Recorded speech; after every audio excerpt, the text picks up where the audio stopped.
El Estado venezolano actúa coordinadamente para silenciar, desalentar y sofocar a la oposición. Esa es la principal conclusión de la Misión Independiente de Determinación de Hechos de Naciones Unidas, que viene documentando crímenes de lesa humanidad en Venezuela desde que comenzaron sus investigaciones en el año 2019. El panel de expertos de la ONU señala directamente a la Dirección de Contrainteligencia Militar de 122 casos de tortura en centros clandestinos. Sin embargo, el Servicio Bolivariano de Inteligencia, las Fuerzas de Acciones Especiales FAES, los colectivos, la Policía Científica y las autoridades locales forman parte de ese aparato del Estado que, violando derechos humanos, intenta quebrar la voluntad de ciudadanos de manifestarse o de rebelarse. Pero, pese a esa sistemática violencia contra la ciudadanía, activistas y familiares de las víctimas están decididos a no guardar silencio y seguir buscando justicia.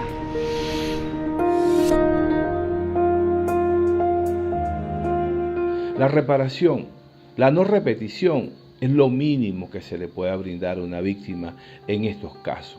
Sin embargo, para llegar a esa justicia es necesario llegar a la determinación de los hechos, a la verdad de los hechos, porque esa verdad nos va a conducir directamente a la justicia y establecer quiénes son los responsables y los partícipes en tantas violaciones a los derechos humanos.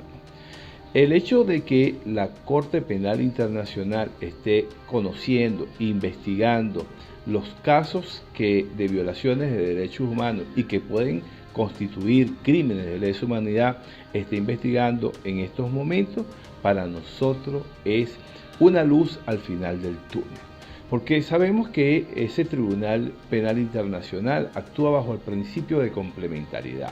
Es decir, que debe esperar que el Estado parte, en este caso Venezuela, haga las investigaciones pertinentes. Pero sabemos que Venezuela no lo va a hacer.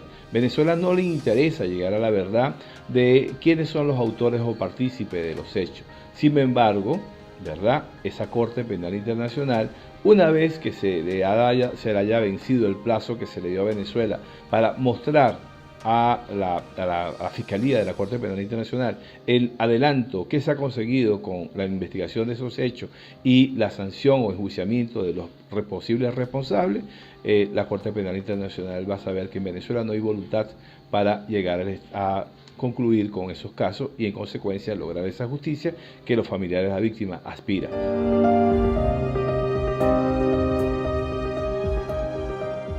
La Misión Internacional Independiente para la Determinación de los Hechos de Venezuela ha producido 3 informes relacionados con la situación del sistema de justicia en Venezuela y de las violaciones a los derechos humanos. En ellas ha dicho que en Venezuela se cometen crímenes de lesa humanidad.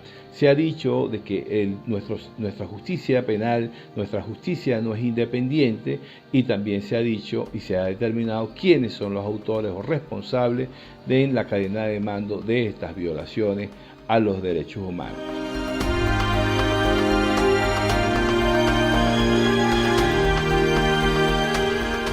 Ya se sabe la sentencia por el magnicidio frustrado del 4 de agosto de 2018, también conocido como el caso de los drones. Esta sentencia es importante no solamente porque es la primera por magnicidio que se dicta en Venezuela, sino porque da cuenta de cómo está funcionando el sistema de justicia y cómo se están violando los derechos humanos.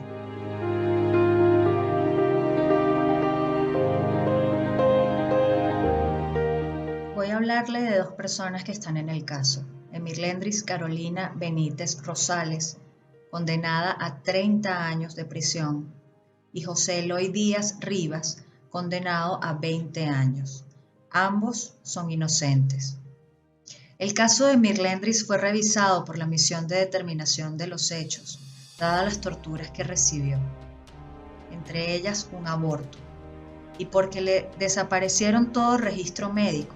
No queda claro si ese aborto fue producto de las torturas o si era una tortura en sí misma. Dado a su permanente deterioro de salud, recibió una medida de protección de la Comisión Interamericana de Derechos Humanos y todavía no se cumple.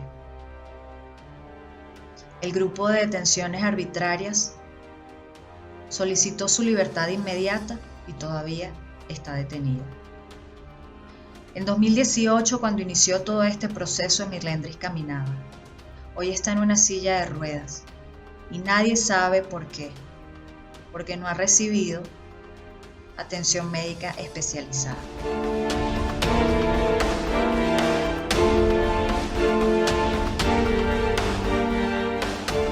El caso de José Eloy no es menos trágico. Es una persona de tercera edad. De hecho, es el que tiene más edad de todos los condenados. Hipertenso, con glaucoma y aún así víctima de torturas. Su inocencia logró ser demostrada ante la Fiscalía y ante el tribunal y aún así fue sentenciado.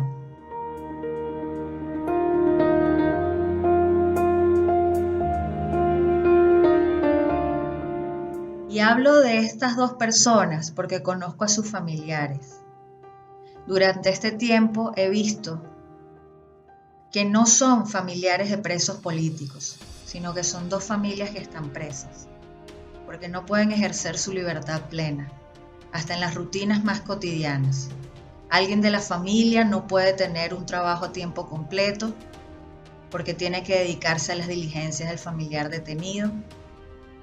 Esto, por supuesto, representa un golpe en los ingresos familiares y, por supuesto, en el presupuesto. Estamos hablando que hay que llevar hasta los enseres de limpieza de los centros de detención, sin contar lo que cuesta el traslado hacia estos lugares, ida y vuelta. Son tradiciones familiares que se están perdiendo.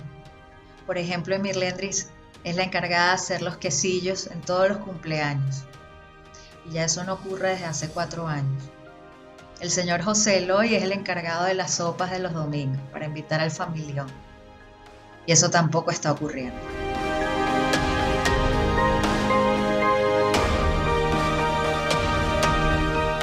Un importante porcentaje de las personas en busca de necesidad de justicia, esto no significa que todas, pero un importante porcentaje, prefieren continuar su camino y dejar atrás lo sucedido, aspirando a una relativa libertad y seguridad. Esto básicamente continuar con vida y que puedan estar entre comillas libres sin que estén privados de libertad u otras cosas, ¿no? Entonces, esto como consecuencia de cómo funciona el sistema y cómo debilita a las personas. No todos los casos son así, ¿no? Puedo citar casos, por ejemplo, como el de una desaparición forzada en el estado Mérida, de Celis Carrero. Su madre por mucho tiempo trabajó con nosotros y también con otra organización nacional en la búsqueda de justicia, en saber qué había pasado con su hijo, ¿no? Por supuesto, el aparato de justicia, incluidos fiscales de derechos fundamentales, realizando diversas acciones, de alguna manera logran su objetivo, y es debilitar a la persona y que desista de esa búsqueda de justicia, o más aún de saber dónde se encuentra su familiar desaparecido. También el caso de Franco, un joven que fue gravemente herido en el contexto de protesta y necesitó además al menos 10 cirugías, esto en un contexto de un sistema sanitario por el piso. Entonces, por supuesto que de alguna manera terminaron desistiendo, abandonando el país como pudieron, para poder continuar sus vidas con relativa tranquilidad y normalidad. Muchos casos son totalmente diferentes y son personas ansiosas y en búsqueda de justicia, de reparación, que se sepa lo que sucedió.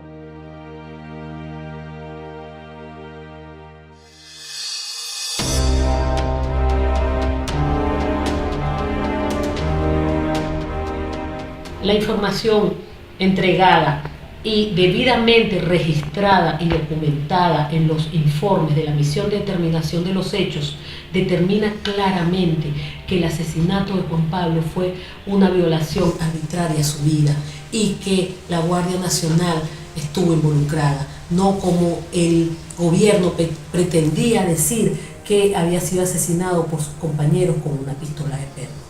En el segundo informe de la misión de determinación de los hechos se deja claramente establecido que el asesinato de Juan Pablo fue arbitrario e intencional y no como quiere establecer el Ministerio Público para darle una calificación menor a los victimarios y por supuesto no investigar a la cadena de mando, a los autores intelectuales. Con estos informes de la misión de determinación de los hechos van a servir de insumo para que la Corte Penal Internacional continúe con las investigaciones y determine que aquí en Venezuela existió ejecuciones extrajudiciales y se cometieron crímenes de lesa humanidad.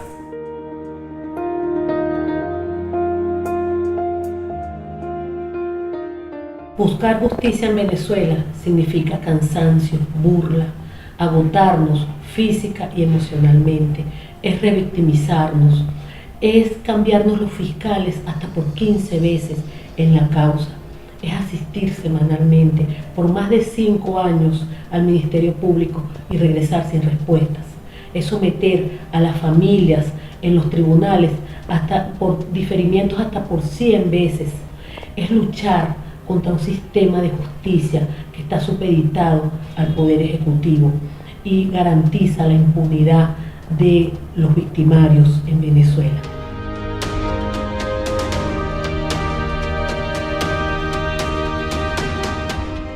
Los recientes hallazgos de la Misión Internacional de Determinación de Hechos para Venezuela, como sus informes anteriores, como los informes de la Oficina de la Alta Comisionada, como los informes o diferentes publicaciones sobre Venezuela de la Comisión Interamericana de Derechos Humanos, personalmente para mí lo principal es que es un reconocimiento a las víctimas por lo que ha sucedido y un reconocimiento al trabajo de las organizaciones defensoras de derechos humanos. Porque el trabajo que han realizado las personas defensoras de derechos humanos acompañando a víctimas de violaciones a los derechos humanos en Venezuela ha sido tan cuesta arriba que una vez que estos organismos internacionales denuncien y evidencien la situación que sucede en Venezuela es muy importante para las personas. También es muy importante en el ámbito internacional para que diversos actores que han guardado silencio frente a la situación en Venezuela o han tenido una actitud bastante tímida puedan moverse de manera positiva a cuestionar y a señalar lo que sucede en el gobierno de Maduro. Esto, por supuesto, me refiero a ese tipo de actores que en el tablero internacional no se van a mover, son aliados por intereses económicos, por diferentes intereses, y que, por supuesto, su condena a Venezuela o al gobierno de Maduro no va a suceder, o por lo menos no por lo pronto.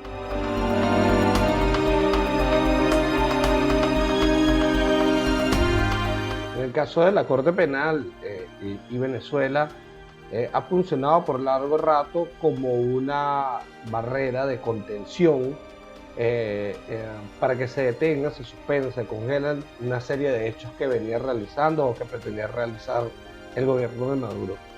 Esto, por supuesto, es algo temporal, impredecible y que además no significa que el gobierno de Maduro cese frente a los diversos actos violatorios hacia las personas, pero sí en algún momento funcionó como una contención, y toda acción de protección de derechos humanos internacional va a influir en las reacciones del gobierno de Venezuela en momentos para bien en cuanto a la población, en cuanto a protección, o en cuanto a estar más seguro.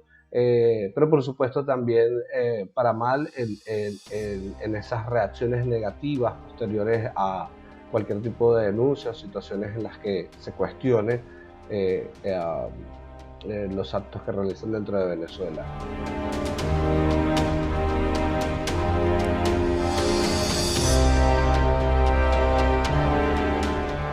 Para los presos políticos todo se mantiene igual. Las reformas a los instrumentos jurídicos, al sistema penitenciario, a los sitios de reclusión, son simple y llanamente cambios cosméticos. Son una puesta en escena porque en el fondo no ha cambiado absolutamente nada. La situación de los presos políticos cada día, si se quiere, no es que es igual, es peor. y esos informes no les ha hecho cambiar en nada al gobierno nacional con respecto al trato que se le dispensa o a la justicia expedita, idónea y transparente que se le debe brindar.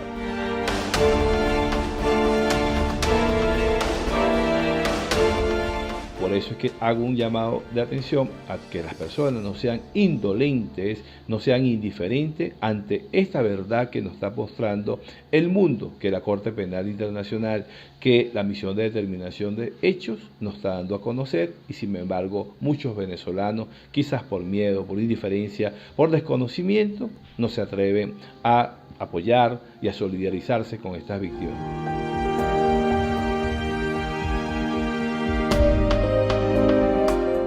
Respecto a la justicia penal internacional, soy totalmente optimista.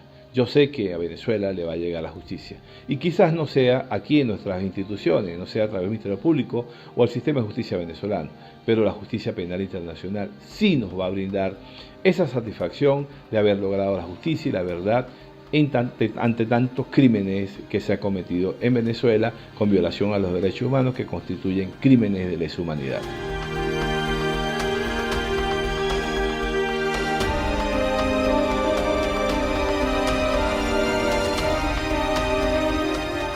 Debemos crear conciencia en los venezolanos para que estos hechos jamás se vuelvan a repetir acá en Venezuela. Y una de esas formas es crear una memoria histórica para que cada venezolano tenga la posibilidad de ver y conocer lo que vivieron estos jóvenes en ese año 2017.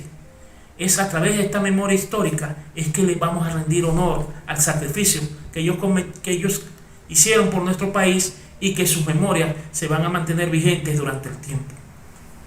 Para los venezolanos es necesario justicia, verdad, reparación y garantías de que estos hechos no se vuelvan a repetir en Venezuela, que no se cometan estas violaciones de derechos humanos ni en Venezuela ni en el mundo, que un joven venezolano haya salido a protestar por sus derechos y no regrese a casa porque fue asesinado por los órganos que supuestamente debían garantizar su vida cuando manifestaba. Aunque el Estado venezolano ha intentado una decena de maniobras para retrasar la investigación formal que adelanta la Fiscalía de la Corte Penal Internacional sobre Venezuela, ese mismo organismo dice que no hay evidencia de que las autoridades venezolanas estén haciendo algo para condenar a los responsables de esos crímenes de lesa humanidad. Es decir, que las víctimas y sus familiares no han encontrado una justicia a lo interno. Eso motiva a cientos de defensores de derechos humanos, activistas y parientes de quienes han sido torturados, asesinados o vejados a intentar cada día buscar que quienes cometieron esos crímenes algún día se sienten en el banquillo de los acusados.